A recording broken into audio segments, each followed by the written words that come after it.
अपने रंग में लौटा सुप्रीम कोर्ट, मोदी शाह को लगाई जमकर फटकार। दरअसल आपको बता दें, कॉलेजियम की सिफारिश के बावजूद हाई कोर्ट और सुप्रीम कोर्ट में जजों की नियुक्ति न करने के मामले में सुप्रीम कोर्ट ने केंद्र सरकार को जमकर फटकार लगाई है। सुप्रीम कोर्ट ने कहा कि ऐसा लगता है कि सरकार एनजेएसी के रद्द किए जाने से नाखुश है। कॉलेजियम की सिफारिश के बावजूद जजों की नियुक्ति में देरी के मसले पर सुप्रीम कोर्ट ने सुनवाई के दौरान ये माना कि कॉलेजियम द्वारा प्रस्तावित न्यायाधीशों की नियुक्ति पर विचार करने में केंद्र महीनों देरी करता रहा है। सुप्रीम कोर्ट ने टिप्पणी करते हुए कहा कि ऐसा लगता है कि सरकार इस बात से नाखुश है कि राष्ट्रीय न्यायिक नियुक्ति आयोग एनजेएसी ने संवैधानिक मास्टर पास नहीं किया था। 2 दिन पहले केंद्रीय कानून मंत्री किरेन रिजिजू ने कहा था कि कॉलेजियम नहीं कह सकता है कि सरकार उसकी तरफ से भेजा हर नाम तुरंत मंजूर करे, फिर तो उन्हें खुद नियुक्ति कर लेनी चाहिए। कोर्ट ने टिप्पणी की कि हमें न्यायिक पक्ष पर फैसला करने को विवश न करें।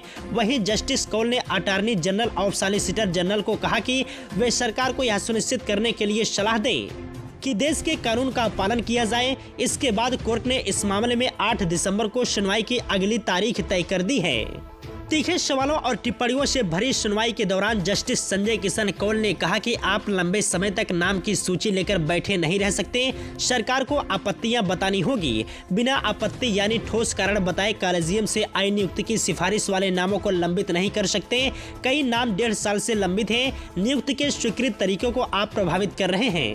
वहीं जज ने कहा कि ऐसा करके सरकार वरिष्ठता क्रम को पूरी तरह से भंग कर देती है। जजों की पीठ ने कहा कि पहली पीढ़ी के वकील मिलना बहुत कठिन स्थिति है। सिफारिश के आधार पर ही जजों की नियुक्ति के लिए समय सीमा निर्धारित की गई है, इसका पालन करना होगा। जस्टिस एसके कौल ने कहा कि लंबित मुकदमों का भारी बोझ बढ़ता ही जा रहा है, जबकि जजों की समय से सेवानिवृत्त से पद खाली होते जा रहे हैं, लेकिन नियुक्तियों पर सरकार बैठी है।